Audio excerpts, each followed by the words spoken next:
This is Jocko Podcast, number 66, with Echo Charles and me, Jocko Willink. Good evening, Echo. Good evening. At 3:25, the troop once again received orders to attack. I gave an order full of enthusiasm. I told the troop we attack in 5 minutes to the 70 Easting. This is the movement we have all awaited. Although we knew the general locations of large enemy units, we had not received detailed intelligence about the enemy we were to encounter. I had a feeling, however, that this time we would meet the enemy. Lieutenant Gautier, known for his deadpan sense of humor, asked on the radio, "What kind of contact can we expect?" I replied, "Enemy contact." He said, "Roger, that's the best kind."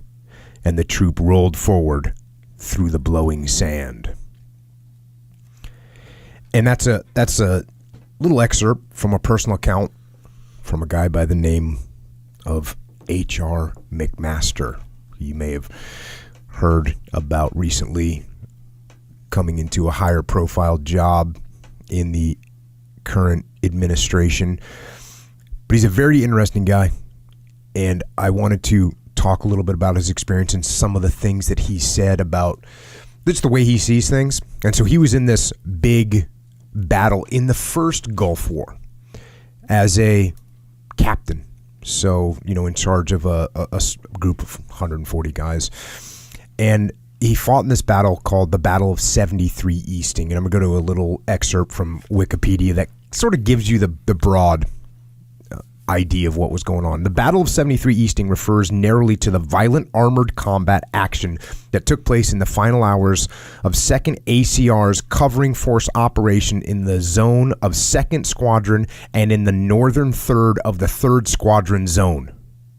In the battle, 4 of 2nd ACR's armored cavalry troops E, G, and I, with Troop K contributing to I troops fight, totaling about 36 M1A1 tanks, defeated 2 enemy brigades, the 18th Brigade and later in the day, the 9th Armored Brigade. So it's interesting. You have a legitimate tank battle, right? Like a World War II style tank battle that took place in the first Gulf War, and that's what this is talking about. And McMaster at the time, McMaster's was in charge of Eagle Troop. So they got some good details in here. And again, this is very simple. One of the best, clearest descriptions of what happened. It was actually on Wikipedia. So I just pulled some of that. So here we go. A little bit of what Eagle Troop did. At 4:10 p.m., Eagle Troop received fire from an Iraqi infantry position in a cluster of buildings. Eagle Troop Abrams and Bradleys returned fire, silenced the Iraqi guns, took prisoners, and continued east with the 2 tank platoons leading. The 9 M1A1 tanks of Eagle Troop destroyed 28 Iraqi tanks, 16 personnel carriers, and 30 trucks in 23 minutes with no American losses. So you got 9 tanks against 28 tanks and 16 personnel carriers and 30 trucks, and the 9 tanks win. That's just domination, battlefield domination. And there's a bunch of technical reasons as well as leadership reasons that we're going to get into. Next, at about 4:20, Eagle crested a low rise and surprised an Iraqi tank company set up in a reverse slope defense on the 70 Easting. Captain McMaster, leading the attack, immediately engaged that position, destroying the first of the 8 enemy tanks to his front. His 2 tank platoons finished the rest. So they're just hammering these Iraqi tanks.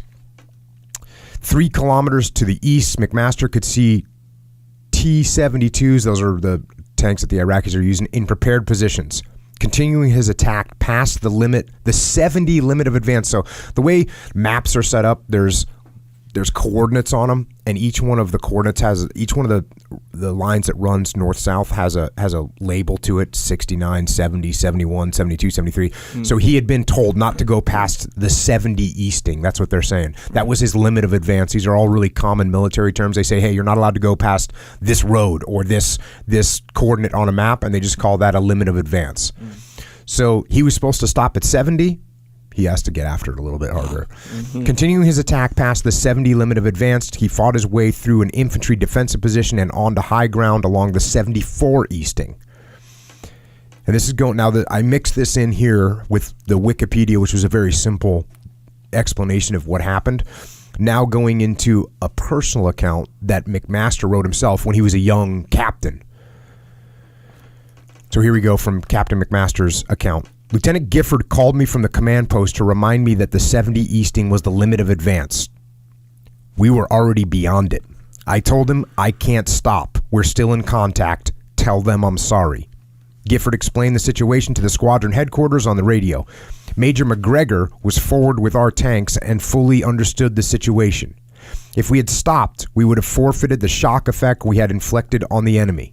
Had we halted, we would have given the enemy farther to the east an opportunity to organize an effort against us while we presented them with stationary targets. We had the advantage and had to finish the battle rapidly. We would press the attack until all of the enemy were destroyed or until they surrendered. So that's a pretty bold move to just push, and it's also a risky move, and I'll tell you the biggest risk of it is having a blue-on-blue situation unfold. I think it makes it a lot easier the fact that this was daytime, and that just makes it everything so much more clear in the daytime. But you could obviously make some mistakes if you're pushing. That limited advance is there for a reason, and you might have some other group that's controlling that sector. You also might have air power, that the air power might be told, hey, if you see any vehicles moving past 70 easting, you can start dropping bombs. So you do have to be very cautious when you make an aggressive move like this. And I bet McMaster himself would go back and say, you know what I should have done is I should have given him a heads up, hey, I'm pushing past 70 easting. Please, let everybody know. So now this is going back to the wiki account here. There he encountered and destroyed another tank unit of 18 T-72s. In that action, the Iraqis stood their ground and attempted to maneuver against the troop. This was the first determined defense the regiment had encountered in its 3 days of operations. Still, the Iraqi troop had been surprised because of the inclement weather and were quickly destroyed by the better trained and better equipped American troops. After defeating that force, McMaster sent a scout platoon of 2 Bradleys north to regain contact with Troop G. In doing that, the scout platoon encountered another Iraqi tank position of 13 T-72s, which they destroyed with TOW missiles. So, as these guys are just everywhere they find these Iraqi tanks, they're just crushing them. And this is going back to McMaster's account again. I jumped on top of my tank to give the crew room to cross-load ammunition while I monitored the radio. I surveyed the fires which surrounded the troop. It seemed as if the action had only lasted seconds. I felt no significant emotion during the battle. I think I had simply been too busy. I realized that I had not eaten all day. I tore into an MRE, packaged, and devoured a dinner of cold potatoes and ham. I gulped down some water, and the quick infusion seemed to slow the flow of adrenaline. So I thought that was interesting. He was just doing his job. He wasn't getting emotional and just getting it done. And then the ceasefire comes the next day, and that's it. The war's over. The war was 72 hours, and the war's over. And so he kind of talks about what he was thinking here once they hear the ceasefire. Back to McMaster's account. Eagle Troop had taken no casualties. I and other soldiers offered prayers of thanks to God. We did not gloat over our victory.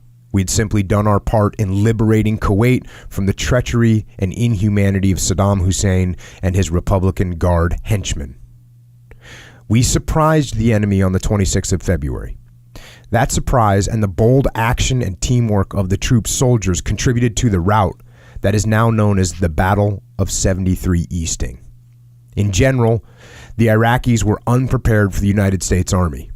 Americans are better trained and equipped. The true decisive factor, however, was the American soldier.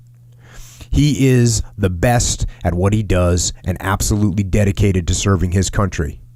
Our soldiers were aggressive in battle, yet demonstrated great discipline and compassion for their enemy. I am grateful that I had the opportunity to serve with them in this action. Captain H.R. McMaster, E Troop 22 ACR. So, and I didn't go into it too much I didn't go into it at all, but they took a lot of prisoners as well. They weren't just killing everyone. There was a lot of people that were surrendering, a lot of Iraqi soldiers that were surrendering, and they were doing their best to take care of those guys. And there were also some that pretended to surrender and then attacked. So they had a little bit of both. And they as McMaster said, they showed great discipline and compassion for the enemy. Now, you can go online and you can read the full account of what this whole battle felt like, but he recently wrote, so now he's a lieutenant. He was a captain at the time, an 03, and now he's a lieutenant general, a 3-star. And there's a website called thestrategybridge.org. And there's an article there which is written by McMaster. And he goes through the lessons that he learned in that battle. And the article is called something along the lines of, hey, guidance for small unit leaders. So I thought there were some good solid lessons learned that he brought back. So I'm going to go through them. Number 1, lead from the front. Leaders must be forward to gain a clear picture and make decisions. As Sergeant Harris engaged with 25mm, Lieutenant Gautier moved forward to assess and further develop the situation. So to explain that, you've got a sergeant that's like engaging the enemy, and then the lieutenant, he doesn't just sit there. He goes forward to find out what's going on and assess what's happening. So as a leader, when your troops are getting busy doing the work, what can you do? Don't get target fixated on your own guys and the work that they're doing. Look around. Go forward. Move to a different position where you can see more. Back to the book. Gautier fired a tow missile into the center of the enemy position in the village to orient our tanks. After our gunner, Staff Sergeant Craig Koch, fired a subsequent tank round to mark center, all 9 tanks fired high explosive rounds into the village simultaneously to suppress the enemy position. Despite the secondary explosions in the village to its south, 1st Platoon maintained its primary observation to the east. So he's basically marking their position. Lieutenant Gautier basically marks the position. So not only did he move and observe what was happening, then he's directing everyone else once he does that. So it's a really simple comment. You hear it all the time. Lead from the front. Now, can you get too far forward? Yes, you absolutely can. If you're the guy that's actually engaging the enemy and you're having to, either with your weapon in a tank or your personal weapon on your rifle, and you're the leader and you're actually shooting bad guys, well, then you got some issues, because you need to be looking around. You need to be seeing what the next move is going to be.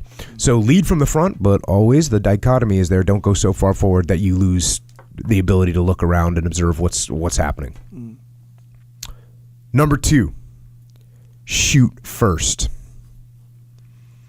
If you know where friendly forces are and there is not a danger of civilian casualties, do not hesitate to shoot or conduct reconnaissance by fire. The side that shoots first has a tremendous advantage. Staff Sergeant David Lawrence was the commander of 1st Platoon's northernmost Bradley.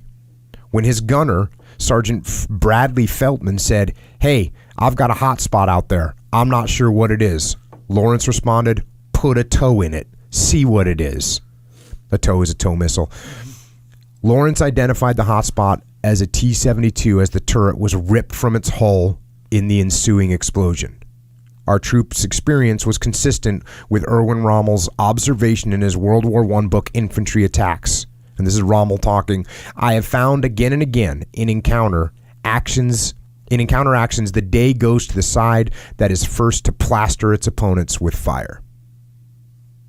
Shoot first. And how do I translate that? Real simple. Be aggressive. Now, he points out very clearly here, where there's where you know where friendly forces are, right? You know where friendly forces are because obviously that can go sideways. And by the way, when he pushed past his limit of advance, now all of a sudden no one knew where he was. So he needed to be careful in that situation. But that being aggressive with fire is something you have to do. And you can see, like, they saw a hot spot out there on their thermal. I don't know what this is. Yeah, put a toe in it. We know it's not good, guys. Okay, blast it. We had I'd been in Baghdad on my first deployment for like a couple days, and we went out on an operation. And anyways, when we were coming back, we got ambushed, and it wasn't a big deal. But like we received fire, and so we returned fire, and basically we returned fire heavily, and we were getting after it. Right? This is when we didn't have any armor on our Humvees. They were just open. They didn't have doors, so we didn't have armored Humvees. Not many people did in Iraq at that time in 2003. So what we had done is we had taken the doors completely off, and then we'd taken our seats and turned them so they faced outwards. So we'd have our feet like hanging out of the Humvee, or maybe sitting on these big rails that we'd built along the side, and so we'd be facing out. It was you were basically in a position to shoot at all times, and because the way a Humvee is set up with doors on either side and then people in the back, you had 360 degrees of visibility and of fields of fire coming out of every Humvee.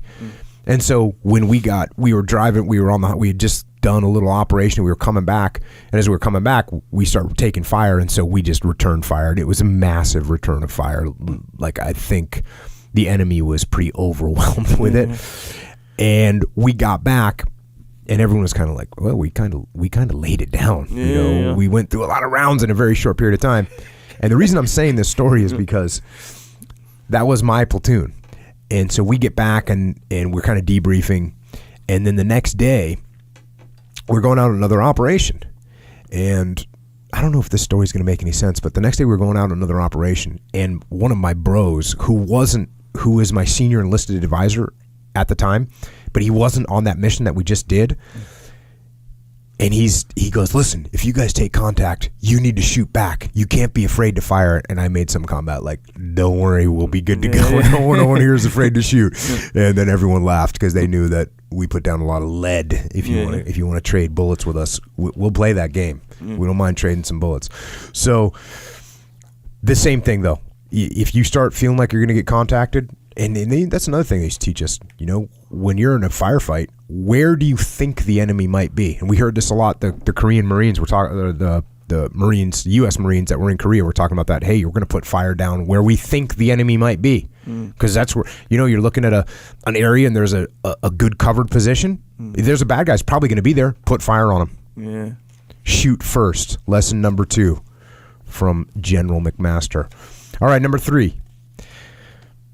Fight through the fog of battle. Be prepared for confusion and concurrent activity. As we suppressed enemy positions in the village while Lawrence was launching a missile, the troop received permission to advance to the 70 easting. I instructed 1st Platoon to resume movement to the east.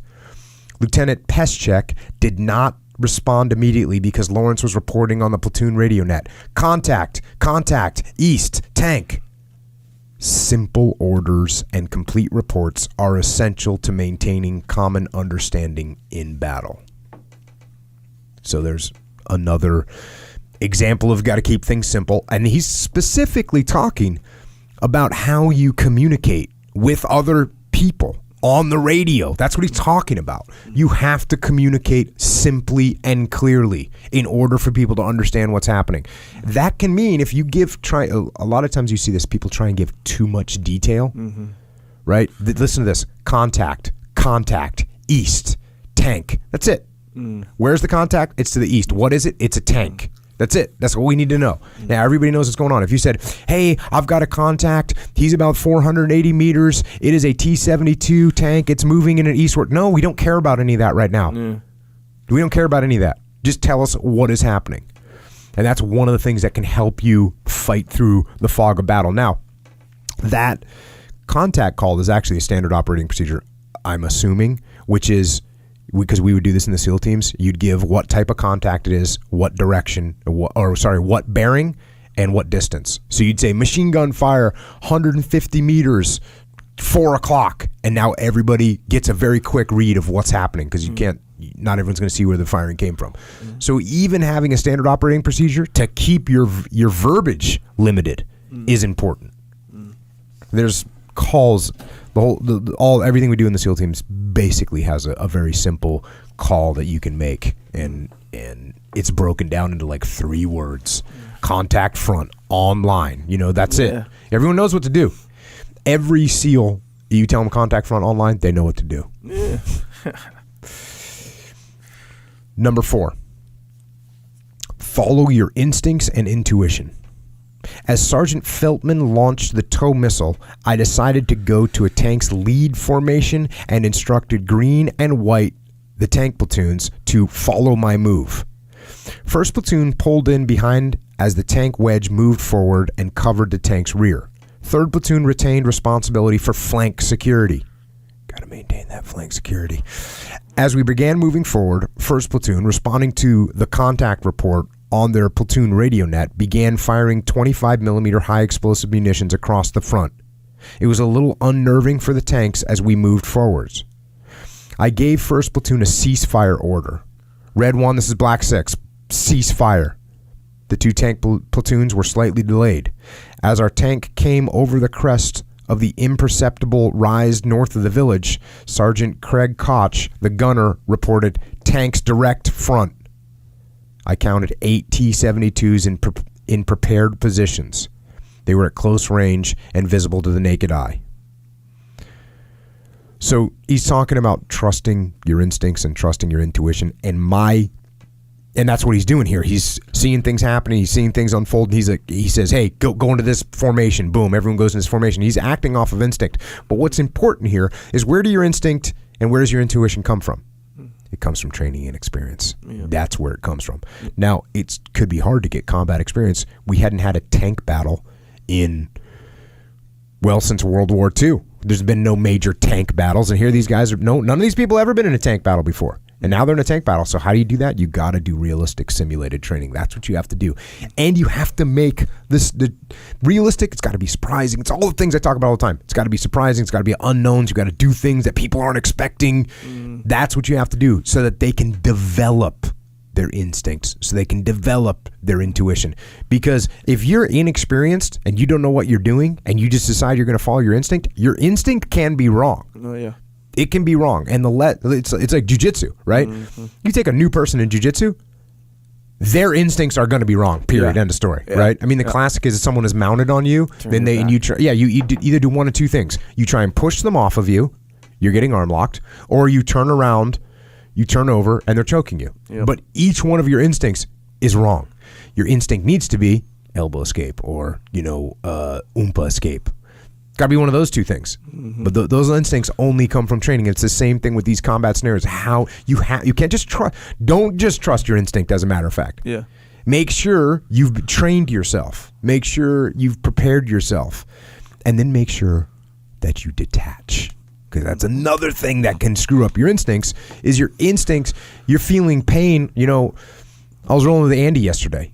He will put like pain on me. He'll put his elbow in my ear or something. And all he's trying to do is get me to make the instinctual move of, I'm going to reach up and pull his hand away. If I do that, I'm getting arm locked. Right? No, can't do that. Have to just accept the pain. Just deal with it. Go. Grind harder, Andy. Bring it. Here, your instinct, if you start taking fire from a certain position, your instinct could be, oh, we're going to get down and move over here. Right.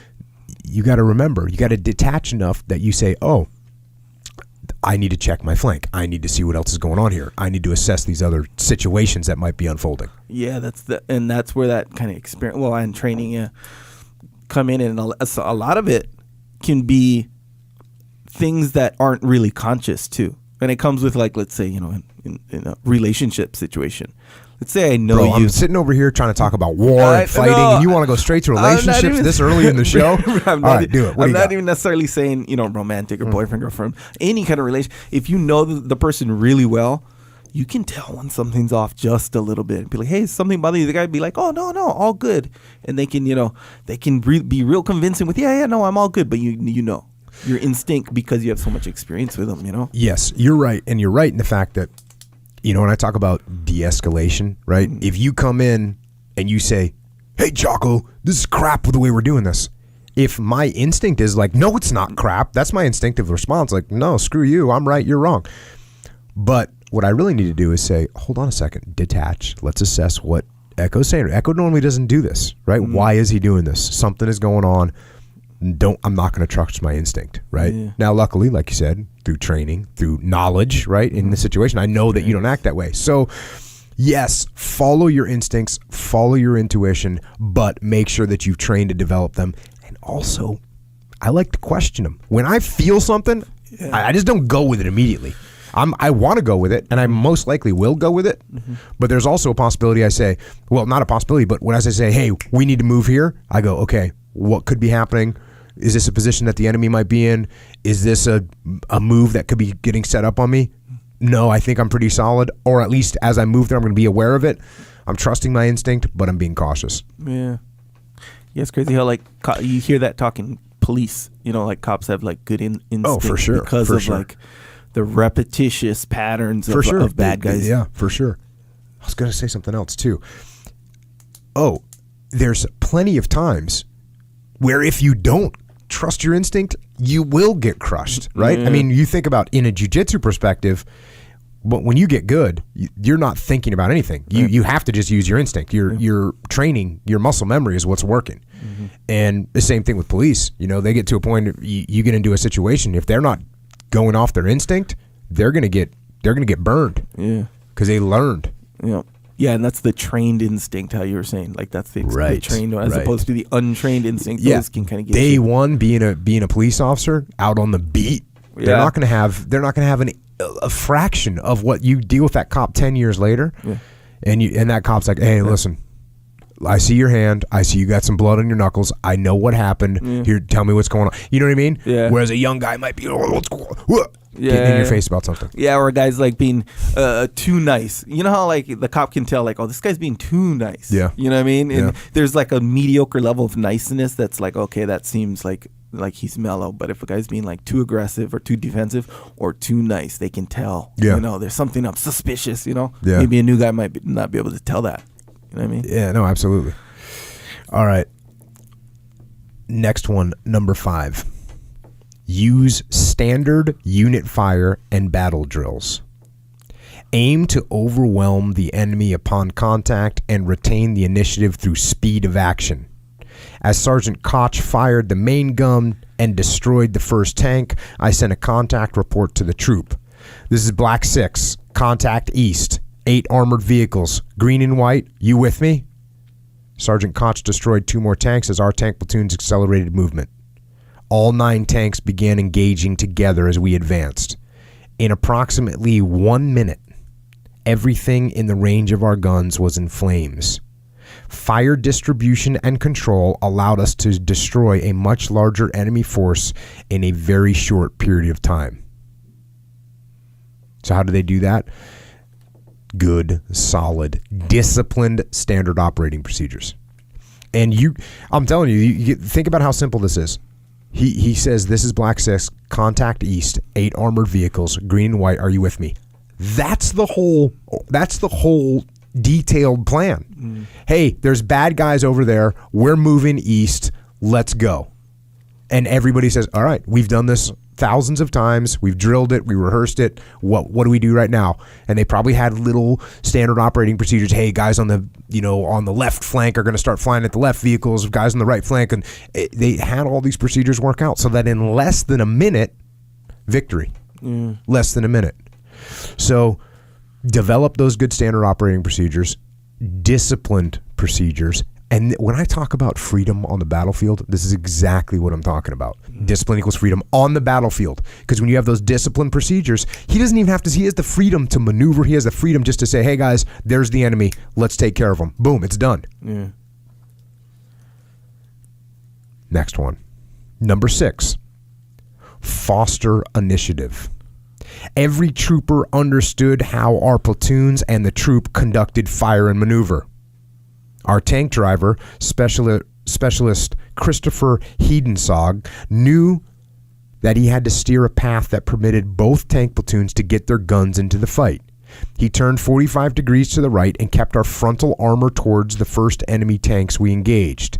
He drove through a minefield, avoided the anti-tank mines, reporting on the intercom, "Sir, I need you to know we just went through a minefield." He knew that it would be dangerous to stop right in the middle of the enemy kill zone. Hedensog saw that our tank platoons had a window of opportunity to shock the enemy and take advantage of the first blows that Sergeant Koch delivered. So clearly this is decentralized command, right? And you just think about this first. Every trooper understood how our platoons and the troop conducted fire maneuver. Everybody knows what to do. Everybody. And here's this kid. He's probably 18 years old. What is he, a specialist? Yeah, specialist. He's probably 19 years old. And he's leading, right? The commander's in charge, but there's a guy that's driving, that's picking the course where they're going to go. And again, think about this. The captain, he's not saying like, hey, 6 degrees to the left, 6 degrees to the right, get 40. No, he's not giving any of those orders. And if you think about it, could he have been able to do that? He's dealing with all this other stuff. He's dealing with fire control. He's dealing with the position. He's reporting back up the chain. He's got all this other stuff going on. He doesn't have time to tell this guy where to go, but it's decentralized command. That specialist that is leading the tanks from an actual driving perspective, he knows what to do. He knows the procedures. And so he's able just to do it. He knows it so well that when he sees that we're in a minefield, he assesses the threat. Okay, we're in a minefield. I see 3 mines. I'm going to steer around them the best I can. But if we stop, we're going to be open to getting attacked by the enemy. So you know what we're going to do? We're going to keep moving. And he made that decision on his own. The right decision. He made that decision on his own because he understood the overall objective and the procedures that they would follow and what was most important. So that's a great example of decentralized command. Number 7, use tanks to take the brunt of the battle. Tanks drove around the anti-tank mines, and Bradleys and other vehicles followed in their tracks. Our squadron's S3 tank, commanded by Major Douglas McGregor, hit an anti-tank mine, but the blast damaged the tank only slightly. It continued the attack and made a repair when we halted. We ran over anti-personnel mines, but they sounded like microwave popcorn popping and had no effect on armored vehicles. The rate of our fire of our tanks allowed enemy tanks to fire only 2 errant main gun rounds at the outset of the battle and 2 later as the troop assaulted. Enemy machine gun fire had no effect on the troop's advance. The psychological shock of our tanks advancing undaunted toward their defensive positions paralyzed and panicked the enemy. So, if you don't know anything about what I'm talking about, I apologize. But tanks are massive. A1 Abrams tanks are massive, and they have extremely heavy armor. They're 68 tons. And as he's saying here, even the anti-tank mines aren't stopping the tanks, and the anti-personnel just is nothing. But Bradleys are smaller, not as big, and not as heavily armored. So the tanks are laying down, driving, and then the Bradleys are just falling in their tracks in case they hit any mines. They would hit the Abrams tank. But what I take about is, so how can we apply this to everyday life? How can we apply this to business?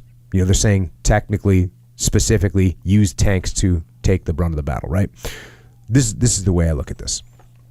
From a business perspective and from a life perspective, play to your strengths, right? What is the strongest thing they've got are these tanks. And it's the same thing that we run into in business, and it's the same thing you run into in life and jiu-jitsu everywhere. What are you strong at? What are your strong areas? That's what you focus on. That's what you use to lead your advance. Now, do we train for our weaknesses? Absolutely. We do that all the time. Do we when we have a weakness in a business, we don't go, hey, let's just cover this up. No, we focus on it so that we can prove it.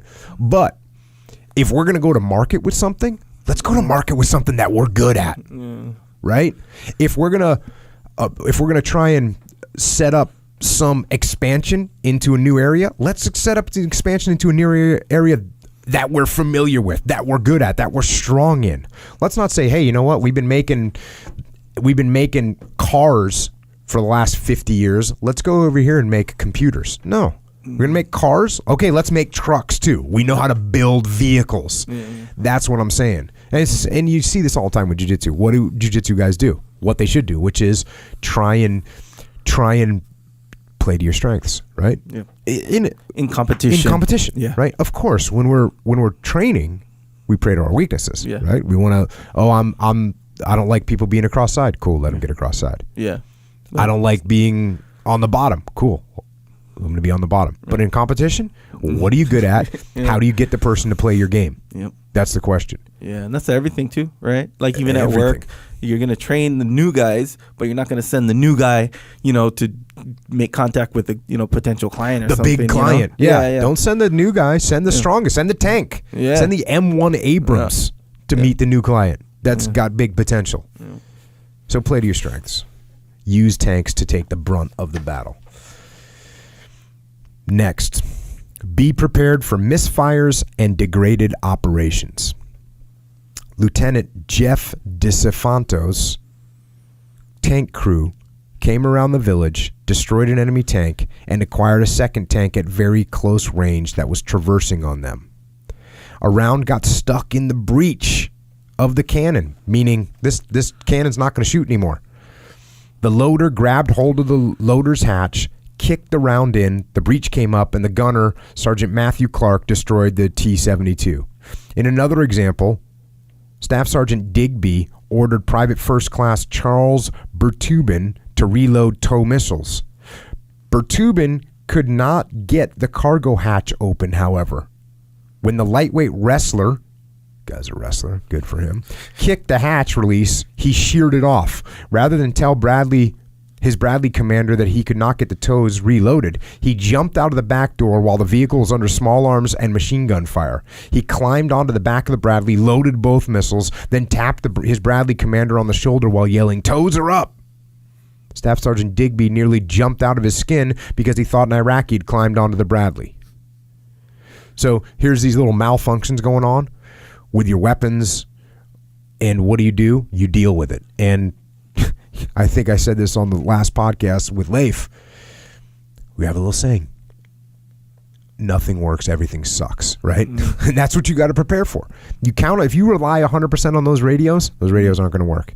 Mm-hmm. If you rely 100% on your weapon, okay, you better learn those drills. You better learn how to fix and adjust your weapon very quickly. Go to your secondary, whatever the case may be. You got to drill those things. You got to be ready for problems. You got to be ready for Murphy's Law to kick in. Mm-hmm. Next, number 9. Coordinate between platoons and ensure mutual support. The burning tanks and personnel carriers of the enemy's first defensive line formed a curtain of smoke that concealed enemy further to the east. As our tanks assaulted through the smoke, we saw other enemy armored vehicles and large numbers of infantry running to get back to subsequent trench lines and positions. We destroyed the enemy armored vehicles quickly and shot the infantry with machine guns as we closed the distance with them. Pockets of enemy soldiers threw up their arms. Our soldiers were disciplined. Turrets turned away from any enemy soldier with his hands raised. Tank platoon leaders asked scout platoons to pick up observation of the enemy infantry as their Bradleys came through the smoke. The scouts saw that the enemy had used a false surrender to gain a better position. Enemy soldiers were re-shouldering their rifles and rocket-propelled grenades. Our Bradleys surprised the enemy and killed them before they could engage our tanks effectively. Cover and move. Cover and move. Real simple. That's what that one is. Mutually supporting, that means we're helping each other out. That's what cover and move is. Next, number 10. Take risk to win. Because Eagle Troop pressed the assault, the enemy could not respond effectively. right? That you're going to find that in any case. You want to get the person on their heels. You want to get your opponent on their heels. As we cleared the westernmost defensive positions, our executive officer, Lieutenant John Gifford, broke in on the radio. I know you don't want to know this right now, but you are at the limit of advance. You are at the 70 easting. I responded, tell them we can't stop. Tell them we're in a contact and we have to continue this attack. Tell them I'm sorry. That's a part I already covered. We had surprised and shocked the enemy. Stopping would have allowed them to recover. As Erwin Rommel observed in infantry attacks, the man who lies low and awaits developments usually comes off second best. It is fundamentally wrong to halt or to wait for more forces to come up and take part in the action. Eagle Troop continued to attack toward another very subtle ridgeline on the enemy position, on which the enemy positioned his reserve, a coil of 18 T-72 tanks. Major Mohammed later told one of our troopers, this is the enemy commander of this unit, Major Mohammed later told one of our troopers that he had not known he was under attack until a soldier ran into his elaborate command bunker yelling, "Tanks, tanks!" By the time he got to his observation post, all the vehicles in defensive positions to the west were in flames. He ordered the reserve behind him to establish a second defensive line. It was too late. Eagle Troop's tank crested the rise and entered their assembly area. The tanks were starting to move out when we destroyed them at close range. So it's not only take risk, it's be aggressive. That's got to be your default mode. Default mode is aggressive. Press that attack. And it's interesting when, clearly it happens in combat. You start getting the upper hand. Keep going. Keep going. And it happens in jiu-jitsu as well. If you can get that person on the run, you're attacking them with 2, 3, 4 different things at the same time, that's when they're done. And that's a bad feeling when that's happening to you. Oh, yeah. You're falling behind in the OODA loop, and they're just getting all inside your OODA loop. You're defending something, you feel the other thing happening. Yeah, not good. But that's again, take risk, but yes, be aggressive. Now, those were the lessons from this one battle. This one battle at 73 Easting, and now. Obviously, McMaster stayed in the Army. He went up through the chain of command. And now we're going to go to 2005, 2006, the Battle of Tal Afar in Iraq, which this battle was led by who is now a colonel, McMaster. He was a captain at the time of this 73 Easting battle. Now he's a commander. He was commanding the 3rd ACR, the 3rd Armored Cavalry Regiment. And this is very similar to the Battle of Ramadi, what happened in Tal Afar. And one of the reasons why it's so similar is that Colonel McFarland, who was the commander of the 11 AD that led the fight in Ramadi that I was there to support, the first thing he did when he went back to Iraq, when McFarland went back to Iraq for that deployment in 2006, he took over for McMaster. And McMaster was in Tal Afar, so McFarland shows up in Tal Afar and says, hey, this is what I did. I did a little something called seize, clear, hold, and build. This is the strategy we do. We pushed into these enemy-controlled territories. And then it had become so pacified in Tal Afar that they were able to take most of the 11 AD and send them down to Ramadi. And when they got down to Ramadi, McFarland, who's a brilliant guy, had listened to everything McMaster said, looked at how he did it, and then applied the same strategy in Ramadi. Now, he had to make adjustments to it for sure because it wasn't exactly the same, but luckily he was a smart, creative guy that said, we got to make these adjustments, but he did it. But the overall concept came from what McMaster did up in Tal Afar. And so there was an article in the New Yorker written by a guy named George Packer, and the article is called The Lesson of Tal Afar. Is it too late for the administration to correct its course in Iraq? And this article came out April 10th, 2006, probably 3 or 4 days before I arrived in Ramadi in 2006. So that's when this article came out. And you can see he's saying, hey, look, is it too late to correct the course? Well, actually, a lot of people in 2006 weren't even admitting that we were on the wrong course. You know, because what we were doing at that time, and I've talked about this a bunch, what America had been doing at that time is going out, grabbing bad guys one at a time, two at a time, and bringing them back to base and arresting them, capture kill missions. And what's interesting is that's an attrition. That's a war of attrition, right? You have a certain number of bad guys, we're going to go catch them all. And it really wasn't working. It really wasn't working. That's why in 2005, 2006, enemy attacks were up 300%. And, 2005, 2006, our whole country, well, I shouldn't say our whole country, but many people in our country, including a lot of major politicians, were saying it was unwinnable. And, we just need to get out. It was a quagmire and all that stuff. So that's because we were not on the right strategy. And actually, if you take this and you apply it back to Hackworth, when he basically said during the end of the Vietnam War, and he said, look, we're not going to win. He wasn't talking about we couldn't win. He was saying we're fighting the wrong kind of tactics. We're doing the wrong thing here. You keep saying, hey, what's our body count? What's our body count? What's our body count? That's a war of attrition.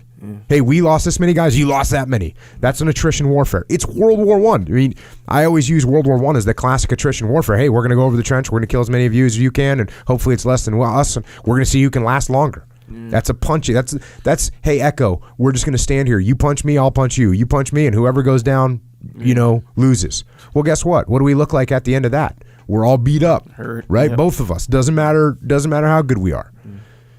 So these guys were thinking maybe instead of doing punches to the face, we should do a little jiu-jitsu, something a little bit more tactically sound.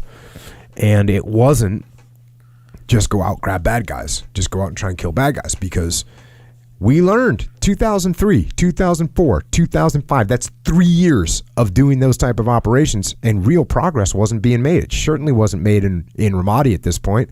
Again, there was guys that were doing incredible work, and you do have to go out and attack the bad guys and go after those critical nodes for sure. But we were focused so much on that we were ignoring a lot of what was happening with the populace and politically other areas that needed to be addressed. So this article came out, and again, it's from the New Yorker, written by George Packer, came out April 10th, 2006. And we're going to this article, back to the article. The lesson that McMaster and his soldiers applied in Talafar were learned during the first 2 years of an increasingly unpopular war. When we came to Iraq, we didn't understand the complexity, what it meant for a society to live under a brutal dictatorship with ethnic and sectarian divisions. He said in his hoarse, energetic voice, when we first got here, we made a lot of mistakes.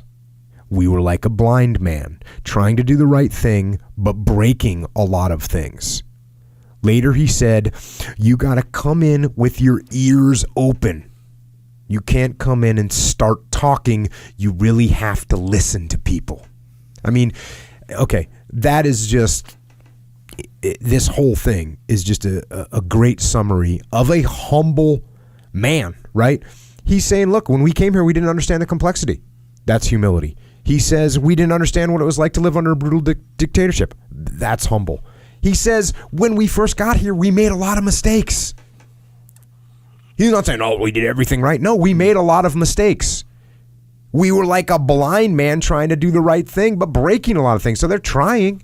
He admits that we're trying, but we're breaking a lot of stuff. Later he said, listen to this, you gotta come in with your ears open. You can't come in and start talking. Okay, leaders around the world, pay attention to that right there. You don't need to come in and start talking. Come in with your ears open and listen. And he says you really have to listen to people. Very clear, very great leadership guidance right there. Back to the article. They didn't even want to say the I word, one officer told me. It was the specter of Vietnam. They did not want to say the insurgency word because the next word you say is quagmire. The next thing you say is the only war America has lost, Vietnam. And the next thing you conclude is that certain people's vision of war is wrong. So we had a hard time, again, just as America, admitting, hey, this isn't just a bunch of thugs running around. There's an organized insurgency here. We need to fight it like an insurgency. We had a hard time making that mental transition as a nation. And I'll tell you, I've told this story before. When I got to Ramadi and I looked at what was going on, I literally read the counterinsurgency manual that was written basically by General Petraeus, who's a brilliant guy. And these guys, McMaster, I think McFarland, they all helped him write that article or write that book. So this was a totally different attitude. And, you hear it here that people back in D.C., they didn't even want to use the word insurgency. They didn't want to use that word because it makes everyone think of Nam. And we lost, right? So the article, going a little bit deeper on that, back to the article. The Pentagon strategy in 2003 and 2004 was to combat the insurgency simply by eliminating insurgents, an approach called kill capture. Kalev Sepp, a retired Special Forces officer who now teaches at the Naval Postgraduate School in Monterey, California, said of the method, "It's all about hunting people. I think it comes directly from the Secretary of Defense. I want heads on a plate." So he's talking about Rumsfeld right there. You'll get some people that way, but the failure of that approach is evident. They get Hussein. They get his sons. They continue to work every week to kill more, capture more. They've got facilities full of thousands of detainees, yet there's more insurgents than there were when we started. In Dereliction of Duty, McMaster wrote that a strategy of attrition was, in essence, the absence of a strategy. What a great line that is, right? And so McMaster wrote a very harsh critique of the Vietnam War and the way it was run. Again, not a critique of the boots on the ground and the troops that fought, but a critique of those back in D.C. that were running it. And this is just an incredible statement that a war of attrition is, in essence, the absence of strategy. This is like, okay, what do you do? We'll go kill as many of us as we can. Mm-hmm. Okay, that's if that's your strategy, not a strategy. It's like when you get into an MMA fight. What's your strategy? The guy goes, "I'm gonna punch him in the face until I win." Yeah. Right? That's not a strategy. Just put my head down and start that's swinging. That's not a good strategy. Yeah. Don't do that. You need to have a little bit more strategy than that. Yeah. Back to the article. If we're not stupid and we don't quit, we can win this thing. And again, what's important? This is 2006. This Major McLaughlin, he's another person that's interviewed in this article. He's talking about like we could lose this thing, right? So if we're not stupid and we don't quit, we can win this thing, Major McLaughlin said. History teaches you that war, at its heart, is a human endeavor. And if you ignore the human side, yours, the enemies, and the civilians, you set yourself up for failure. It's not about weapons. It's about people. It's very true. And I'll tell you where it's true.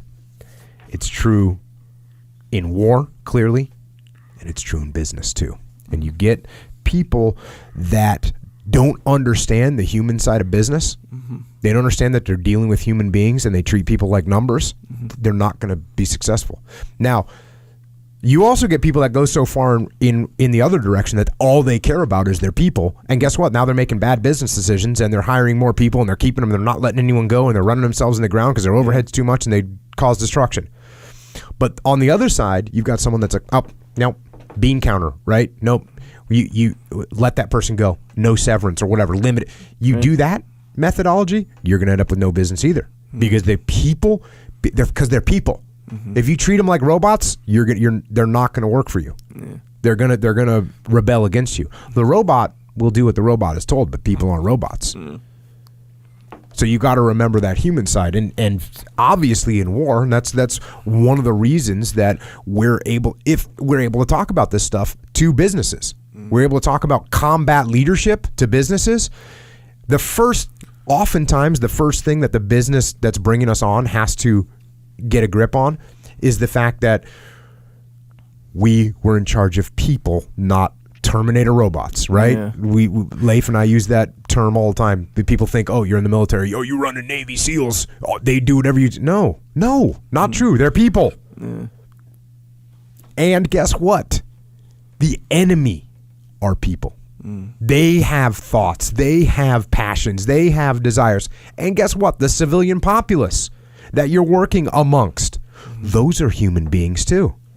And they're not just going to listen to what you say. And you can't just, for instance, can't just throw money at them. Right? You can't just throw money at them. Yeah. They don't care about that money. You know, it was really interesting. I talked about this news story that I saw on Vice News of a guy going into, he was I don't remember the reporter's name, but he's a young reporter, spoke Arabic, and he goes into Ramadi while it was surrounded by ISIS. And ISIS was getting ready to take over. And he's saying, hey, he's talking to just normal people. And he's talking to this one guy, and he says, you know, the guy's saying, look, we really need help. We hope America comes back. And the reporter says, well, why don't you just leave? You know, why don't you get out of here? And the guy says, I live here. Right? Yeah. I live here. I'm not going anywhere. Yeah. That's a human, right? That's a human. That's a sentimental value. Yeah. It's like my house that I live in. You're not going to take my house from me. Yeah. Like if people came to try and take my house away from me, there'd be a fight. Yeah. And it wouldn't end well for anybody. No. That's sentimental, right? So you have to remember that these human beings are human beings. And that's one of the key things that McMaster really understood this fact. And you know, I'm giving a lot of credit to McMaster, but there's there's way more guys that I'm talking about that I don't have them not going through their names, but there's a lot of guys that contributed to this idea and did an outstanding job. You know, he's getting the credit because he's the guy in charge, right? I'm giving him some credit because he's the guy in charge. But I guarantee if you asked him, he'd say, well, no, I had this captain that did this, and I had this major that did that, and he had all these people. But he's the guy, just like if something's gone wrong, he'd be responsible. Well, some stuff went right, so you get the credit there, General.